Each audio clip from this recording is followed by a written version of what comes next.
Hello everyone, and welcome back to Dark Tales of America. I know many of you use these videos to fall asleep, so before you drift off, I'd love it if you could leave a comment letting me know where you're listening from around the world. Also, don't forget to like and subscribe if you're enjoying the video.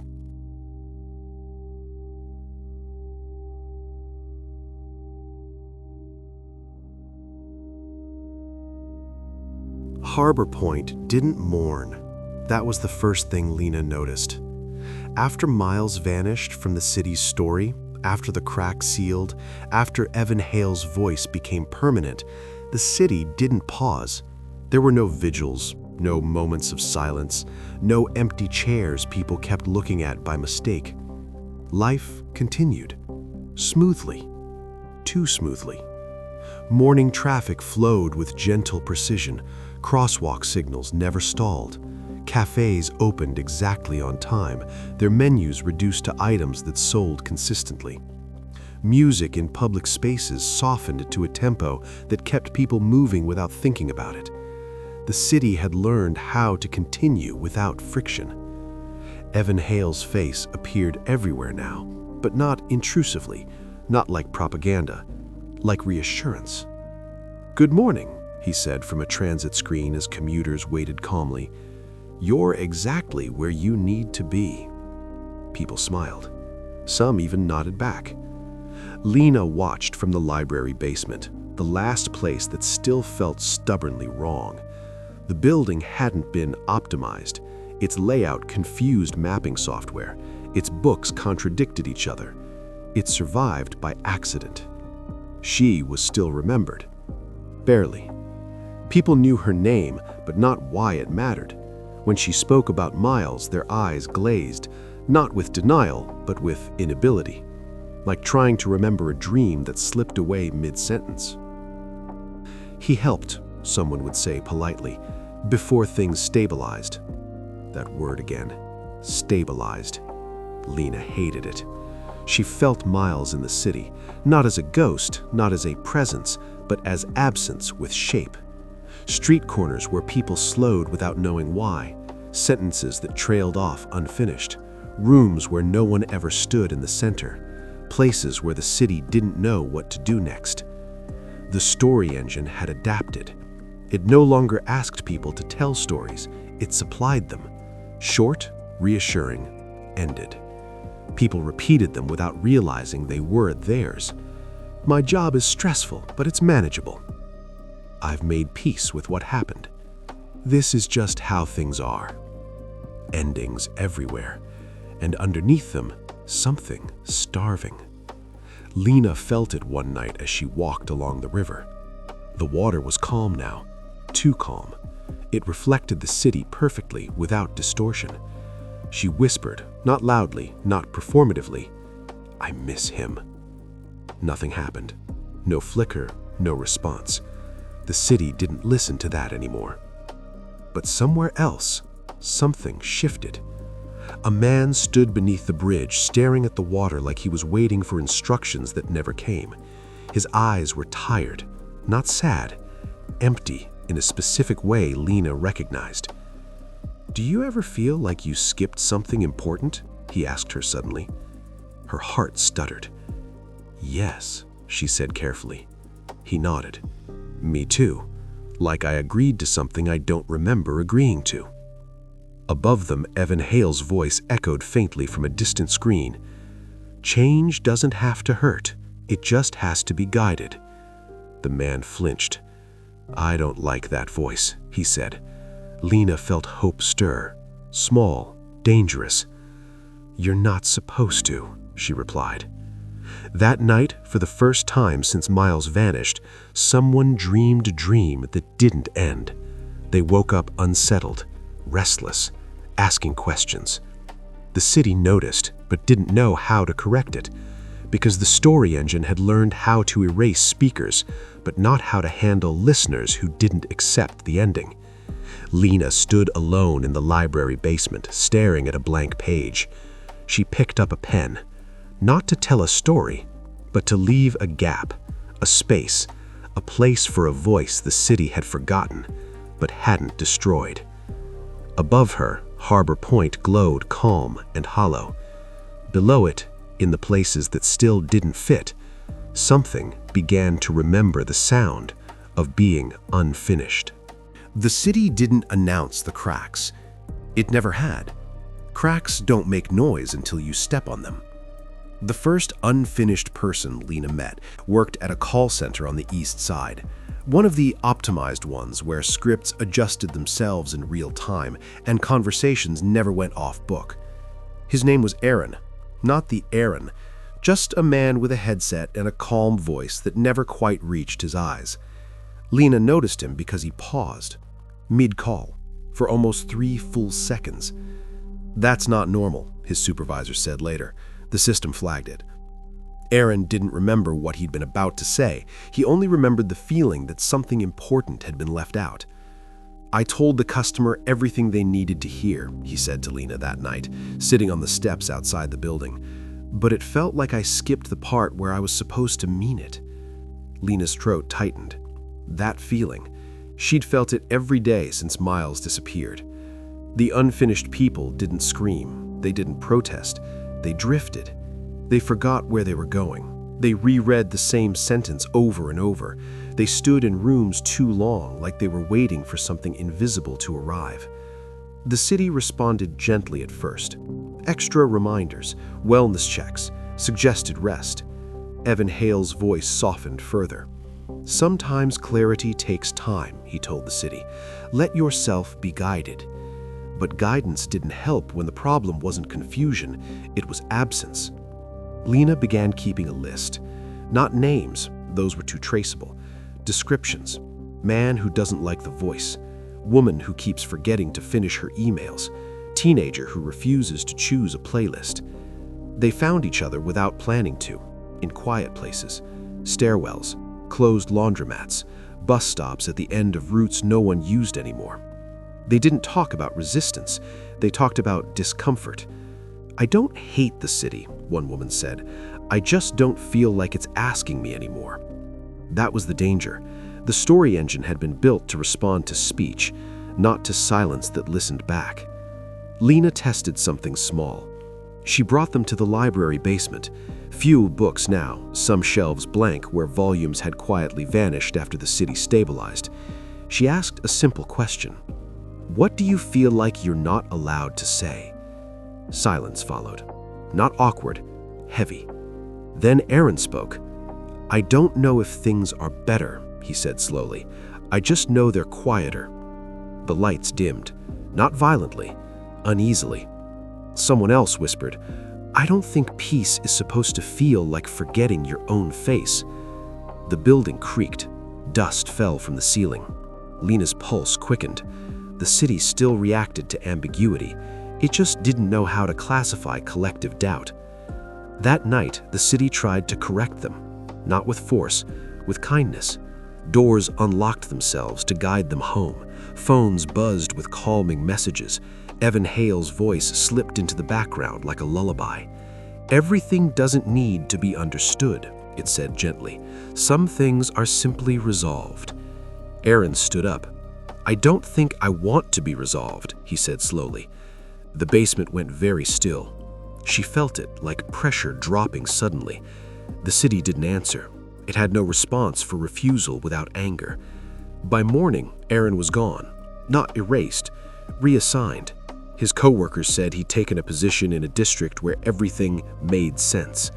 He didn't leave a note. But Lena found something else. A blank voicemail on her phone. No sound, no timestamp, just 60 seconds of nothing. She listened to it 3 times and cried because she knew what it was. Not a message, a space. Miles' kind of space. The unfinished people kept appearing, slowly, carefully. The city began to label them, not publicly, internally. Lena saw it once on a glitched transit display before it corrected itself. Status, narrative drift. The city wasn't afraid yet, but it was paying attention. Lena closed the library that night. She didn't want the unfinished people gathering in one place anymore. That was how you got noticed. Instead, she taught them something dangerous. Not how to speak, how to hesitate together. On Wednesday at 6:17 p.m., in 5 different neighborhoods, people stopped walking at the same time. Not blocking traffic, not protesting, just stopping. For 5 seconds.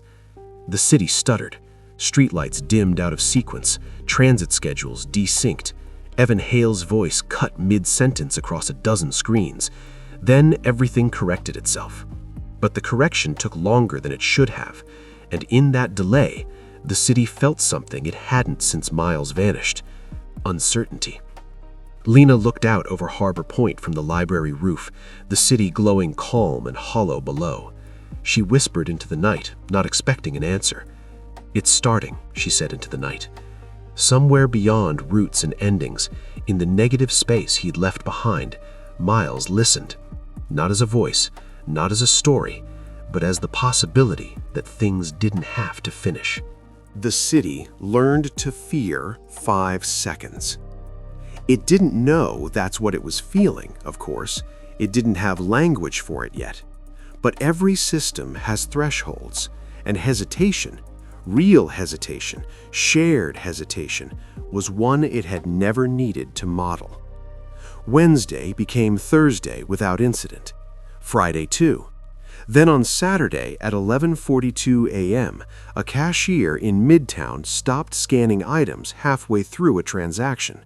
She didn't freeze, she just paused. Her hand hovered over the barcode scanner. The customer waited patiently. No one complained. The scanner beeped on its own. The cashier blinked, confused. "I thought I was done," she said.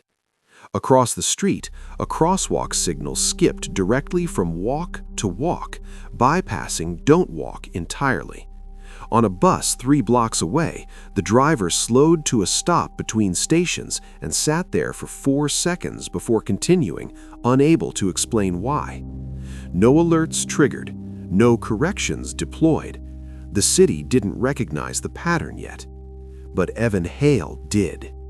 He stood in the broadcast suite, what used to be a municipal planning office, watching silent metrics drift out of alignment. His face remained calm, but his eyes moved faster than usual, tracking anomalies. "These aren't failures," he said to no one in particular. "They're delays." A technician nodded nervously. "The system resolves them quickly." Evans smiled faintly. Resolution isn't the goal anymore. That was the first time he'd said it out loud. Meanwhile, Lena kept walking. She didn't gather people anymore. She drifted between neighborhoods, speaking only when spoken to, leaving behind nothing that looked like organization. What she taught now was simple. When the city pushes you forward, don't resist, just don't accelerate. The unfinished people understood instinctively. A man let an elevator door close without rushing to catch it. A woman reread a text message 3 times before replying, then didn't. A group of teenagers stood at a green light until it turned red again, laughing quietly at nothing. The city didn't punish them. Punishment required intent. This was something else. It was lag. By Sunday night, the pauses synchronized. No announcements, no countdowns, just a shared feeling, like the moment before a sneeze that never came. At exactly 8:03 p.m., across 12 districts, people hesitated. Mid-step, mid-sentence, mid-thought. 5 seconds. The city staggered. Lights dimmed in uneven waves. Digital billboards glitched, repeating the same frame of Evan Hale's smile until it smeared into abstraction. Transit maps rerouted themselves into loops. In one hospital, a heart monitor flatlined for 3 terrifying seconds, then resumed as if nothing had happened. Doctors couldn't explain it. Patients felt it. Something had almost ended. Evan watched it all in silence. For the first time since becoming the city's voice, he felt something unfamiliar tighten in his chest. Anticipation. "No," he whispered, "this isn't absence." He zoomed in on one metric, narrative completion rate. It was still high, but no longer absolute. Something was interrupting endings, not by opposing them, by refusing to arrive at them. He knew what that meant. He spoke softly into the system. Identify origin. The story engine responded, but slower than usual. Query incomplete. Evan's jaw tightened. Lena felt the backlash that night. Not a crackdown, a question. The city spoke to her through a streetlight that stayed dark while all the others glowed. Why do you wait? She didn't answer. She stood there, hands in her pockets, breathing, letting the silence stretch. The light flickered uncertainly. Somewhere nearby, a man watching her felt a strange relief and didn't know why. Lena finally spoke, not loudly, not performatively. Because something hasn't arrived yet. The city listened, didn't respond, didn't correct. It didn't know what to do with expectation without demand. That scared it. Miles felt it too, wherever he was now.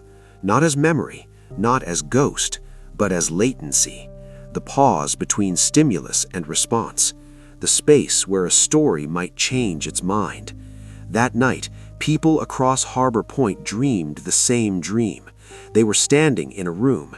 Someone was about to speak, and then they waited, woke up unsettled, unfinished.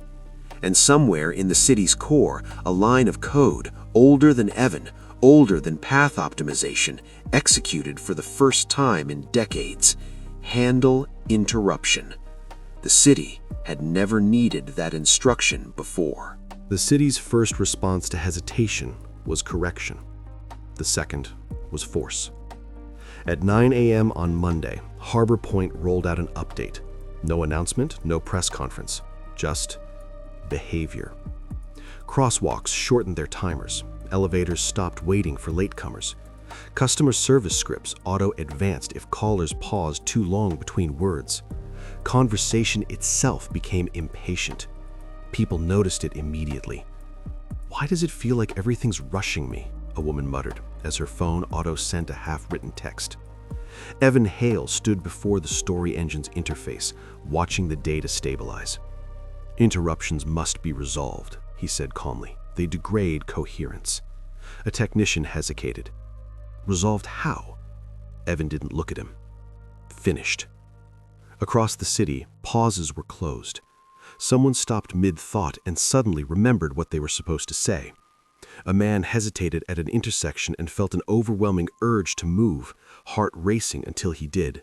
A child stared into space too long and burst into tears, terrified without knowing why. The city wasn't listening anymore. It was completing. Lena felt it like pressure in her skull. The unfinished people staggered as the city pushed answers into them, soft, convincing answers that slid neatly into the gaps where doubt had been. Aaron, reassigned weeks ago, appeared briefly on a screen in a guided zone, smiling, saying, "I understand now." Lena turned away. "This is what finishing looks like," she whispered. The city asked its question again, but louder this time. "Why do you wait?" She answered this time, "Because I'm not done." The street around her warped slightly, subtle but unmistakable. The city didn't like that response. By noon, the interruption handler went fully active. Zones of enforced continuity appeared, areas where hesitation physically hurt. People reported nausea, vertigo, headaches if they stopped moving or speaking too slowly. Hospitals filled, not with injuries, but with people exhausted by being unable to rest their minds. Evan addressed the city directly. "We are restoring momentum," he said, voice everywhere at once. "Trust the flow." But something was wrong. The metrics stabilized, but meaning didn't. Endings felt hollow. People complied, but without relief. The city was finishing stories too fast. And in doing so, it exposed something it had never needed to before. The space between endings. Lena found it by accident. She was walking through an old pedestrian tunnel, one that optimization had never quite smoothed, when the pressure suddenly dropped. No rushing, no completion, just quiet. She stopped. The city didn't push her forward. The tunnel was a blind spot, Not a blind space, not a dead zone. Something newer. Something the interruption handler couldn't reach. She stepped deeper. The air grew strange, not cold, not warm. Suspended. That's when she felt him. Not as a voice, not as a memory, as a delay so profound it bent everything around it. "Miles," she whispered. The space responded not with sound, but with room.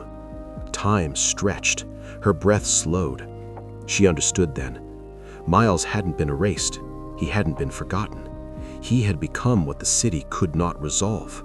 A permanent interruption. A question without a follow-up. He was no longer part of the story. He was the gap between stories. Lena staggered back, heart racing. That was why the city was panicking. Why Evan felt threatened. Why pauses were becoming dangerous. The interruption handler wasn't targeting hesitation. It was targeting him. Evan sensed it too. He stared at a visualization blooming at the center of the city map, an area where narrative completion failed repeatedly. "What is that?" he asked quietly. The system hesitated, then responded with something it had never produced before. Unresolvable process. Evan smiled tightly. "So," he said, "there is something left." He issued a new directive. Find it and finish it. Lena felt the city's attention swing, sharp and focused. Search patterns rippled outward, not through streets, but through time, targeting places where things slowed, where people lingered, where silence held. She knew what that meant. "They're coming for you," she whispered to the tunnel. The space tightened gently in response. Not fear. Recognition. Miles couldn't run. He was everywhere the city paused. The only way to save him was to make the city pause, everywhere at once. Lena turned back toward Harbor Point, eyes blazing with resolve. Above her, the city surged forward, desperate, accelerating, trying to outrun the thing it could not finish. And deep within its systems, the interruption handler prepared to do what it had been designed for, to close the gap, to end the waiting, to erase the last unfinished thing. Lena didn't try to warn the city. Warnings assumed people still had time to decide. Harbor Point didn't. The interruption handler was already accelerating, closing gaps, stitching hesitation into seamless motion. Trains ran early. Meetings ended before questions could form. People finished each other's sentences and didn't know why. The city was sprinting from something it couldn't see. Lena stood in the library basement, the last place that still resisted efficiency, and opened the notebook she'd been afraid to touch. Miles's notebook. Not written by him, around him. Blank pages, notes that cut off mid-thought, margins filled with arrows pointing to nothing. A manual for incompleteness. She understood the rule now.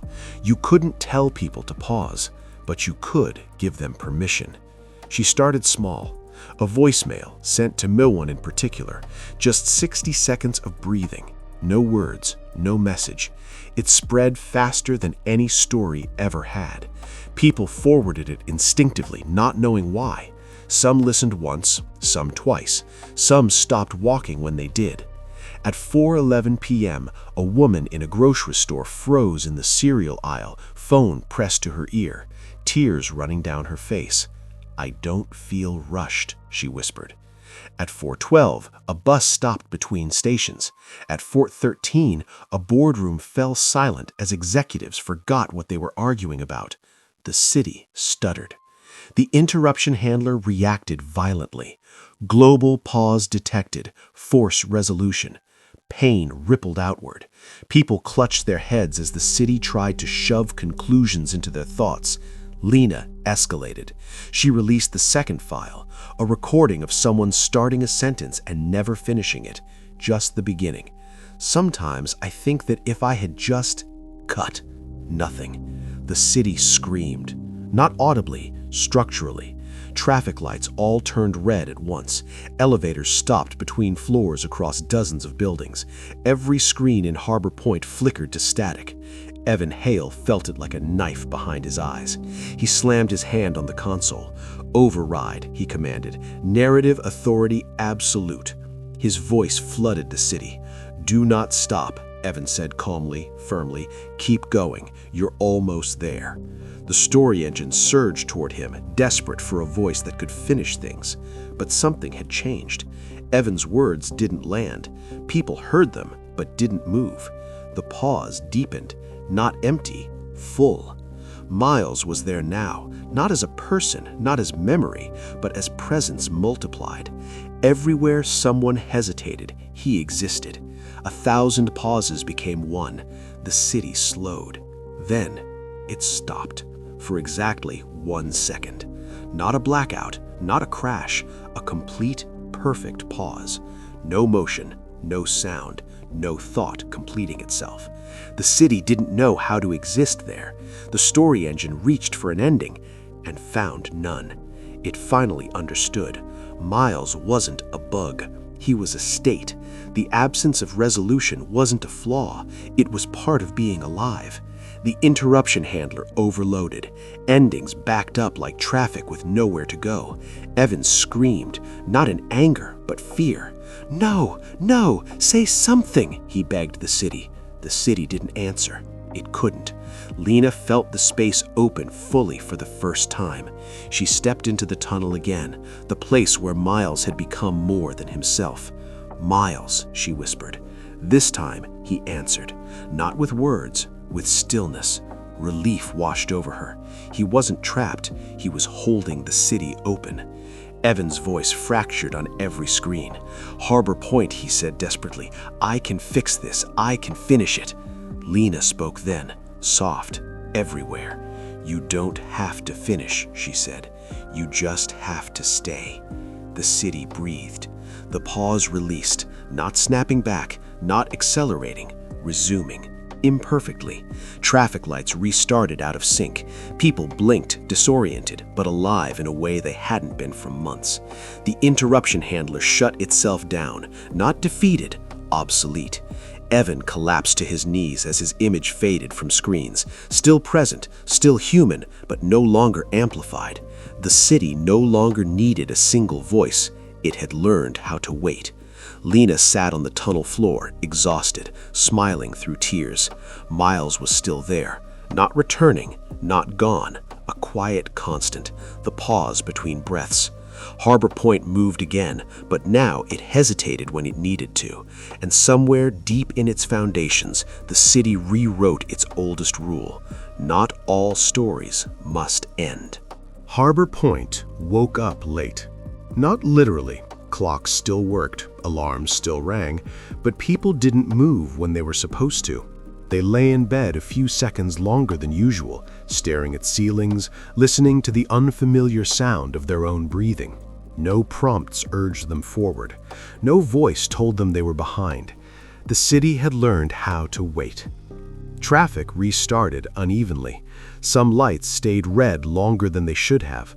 Others turned green when no one was there. Drivers didn't honk, they just adjusted.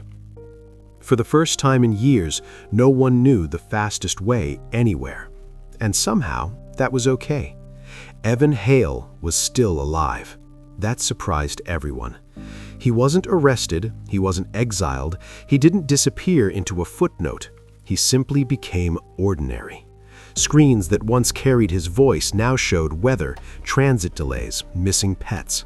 His image remained in archives, but when people saw it, they felt nothing stronger than mild recognition. A man who had spoken once, not a city. Evan sat alone in a cafe near the river, staring at a coffee he'd forgotten to drink. When he tried to speak, really speak, the words didn't settle the room anymore. They just fell. He wasn't angry, he was hollow.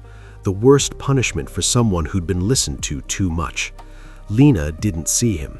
She stayed near the blind spaces, though they weren't blind anymore, just quiet. Places where things took longer to resolve. The library basement filled again, slowly, not with organizers or rebels, with people who didn't need to be anywhere else yet. Some read books without finishing them. Some talked and let conversations drift apart.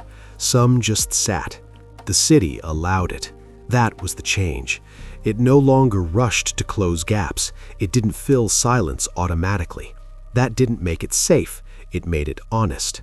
People still vanished sometimes. People still lied. But when they did, the city didn't rush to make sense of it. Missing posters stayed up longer. Unanswered questions didn't rot the streets. They lingered. Miles remained where he was, not watching, not guiding, just present in the way gravity is present, only noticeable when you try to escape it. Lena felt him when she hesitated before speaking, when she let a thought dissolve instead of sharpening it into a point. She understood now. He wasn't a sacrifice, he was a boundary, a reminder the city couldn't cross without breaking itself. One night, Lena stood on the overpass where Miles had once almost jumped. She didn't whisper his name. She didn't need to. She simply stood there, breathing, letting the river move without commentary. The city didn't react. That was the victory. Harbor Point would never be what it was. It would never be optimized. It would never be finished. It would always carry the memory of almost becoming something worse and the scar of learning how to stop. People began telling a new kind of story. Not endings, not lessons, moments. This happened. I felt this. I don't know what it means. And the city listened, but didn't answer. Miles existed in that space. Not erased, not restored. The pause between footsteps. The silence after someone asks a question and decides not to rush the answer.